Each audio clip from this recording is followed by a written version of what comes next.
আজকে বিশেষ একটা গুরুত্বপূর্ণ কথা আপনাদের সাথে শেয়ার করব। সেটা হলো যে স্টার সেন্ডকারীদের বিষয়। যারা স্টার সেন্ড করতেছে এবং যারা স্টার গ্রহণ করতেছে, স্টার সেন্ড না করলে তো আর কেউ গ্রহণ করতে পারবে না। তো এখন ফ্যাক স্টার নিয়ে আর কি অনেক আলোচনা হচ্ছে। অনেকে জানে না, অনেকে এ বিষয়ে আর কি মানে পুরোপুরি জানা নেই। তো এ বিষয়ে আমি বলতে চাই, যারা স্টার দিতেছে তারা হলো মূলত ইন্দোনেশিয়ান। ইন্দোনেশিয়ানরা মানে যারা যারা কন্টেন্ট ক্রিয়েটর, মানে যাদের পেজটা মোটামুটি বড় হয়ে গেছে, তাদেরকে স্টার দিয়ে তাদের পে আউটটাকে আর কি মানে করে নষ্ট করে দিতেছে।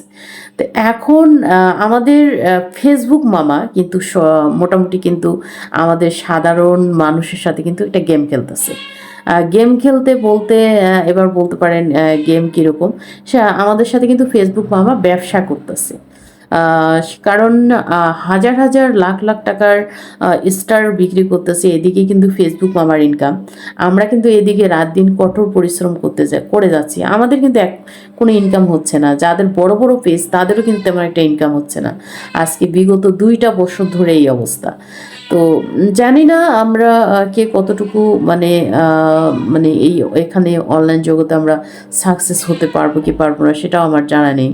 তবে আমার অনেক ইচ্ছা এবং অনেক আশা যে এখানে যখন আমি এসেছি, এতদিন কঠোর পরিশ্রম করেছি, আমি সাকসেস হবই হব। সাকসেস না হয়ে আমি পিছনে ঘুরে তাকাবো না।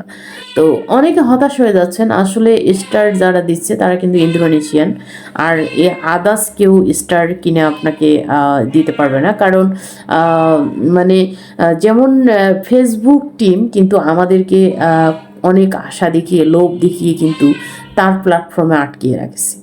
আর এই আমাদের ফেসবুক মামা কিন্তু চাচ্ছে না যে আমরা কোনোভাবেই ফেসবুক প্ল্যাটফর্মটা ছেড়ে অন্য কোনো প্ল্যাটফর্মে যাই। তো অন্য অন্য প্ল্যাটফর্মেও কিন্তু সেম এরকম চলতেছে, অফার অফার অফার অফারের ওপর কিন্তু চলতেছে। এখানে মূল মন্ত্র চলতেছে বর্তমান ফেসবুকে স্টার।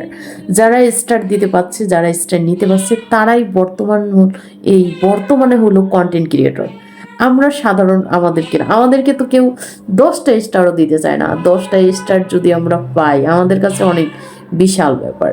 আর আমাদেরকে কেউ যদি 10টা স্টার দেয়, আমরা বিশ্বাস করেন তাদের পেজে গিয়ে মনে হয় যে 10টা স্টার দিয়েছে, আমরা 10টা কমেন্ট করে আসি, 10টা ভিডিও দেখে আসি। আমাদের অবস্থানটা হলো এরকম, আমরা শেয়ার করতে অস্থির হয়ে যাই। কিন্তু দেখবেন যাদেরকে 10,000, 20,000, 25,000 করে স্টার দিতেছে, তারা কখনো গিয়ে কিন্তু তার পেজে একটা কমেন্ট করে না। একটা কমেন্ট করে না। আর দ্বিতীয়ত হলো যে তার পেজটা চেনেই না, তার পেজের নামেই জানে না। আর ওখানে কিন্তু তারা স্টার মারতেছে। আর আমাদেরকে কিন্তু 10টা স্টার দিতে কত কাকতি মিনতি, কত মানে নাটক, আহারে দেখতে আর ভালো লাগে না। মানে একটা ভাব ভঙ্গি নিয়ে চলে আমাদের কাছে যে না, আমরা স্টার সেন্ডকারী। আর যেখানে মানুষকে স্টার দিয়ে নিজেকে প্রুফ করে যে আমি একজন স্টার সেন্ডকারী, আমাকে নজরে নেন, আমি আপনার নজরে যেতে চাই, মানে আমাকে চিনুক, আমি অনেক অনেক একটা ভাবভঙ্গি থাকে, অনেক একটা মুড থাকে, অনেক অন্যরকম একটা মানে থাকে। তো মানে আমাদের কাছে এসে মানে যত সব মানে একটা অহংকার ভাব থাকে, মানে তারা স্টার সেন্ডকারী। আমি আসলে একটা পর্যায়ে আমার একটা চ্যানেলের কিন্তু আমি স্টার অপশনটাই অফ করে দিয়েছি, অফ করে রাখছি। কারণ আমি লাইভে গেলে যেন কেউ আমাকে 10টা স্টার দিতে পারে না। এবং আমাকে শুনতে হয়েছে যে স্টারের জন্য লাইভ করেন, এত টাইম কি লাইভ করতেছেন স্টার পাওয়ার জন্য, মানে এই কথাগুলো না আমার খুব জন্য লজ্জাজনক। এবং এমনও আমাকে শুনতে হয়েছে ফেসবুকে কাজ করা মানে ভিক্ষা করা। তো তবুও কিন্তু আমি ফেসবুকে কাজ করি, কারণ এখানে কিন্তু আমি অনেক পরিশ্রম করতেছি। পরিশ্রম ছাড়া কিন্তু আমি এখানে সফল হতে পারবো না।